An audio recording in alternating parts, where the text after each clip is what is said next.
me deu vinho, Senhor, para ti, Senhor. Isto é no nome de Jesus Cristo que eu tenho amado nesta noite.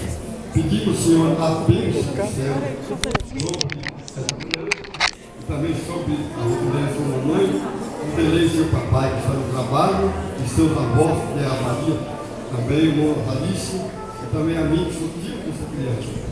E também apresentando para ti, Senhor, pedindo para que dê muita saúde.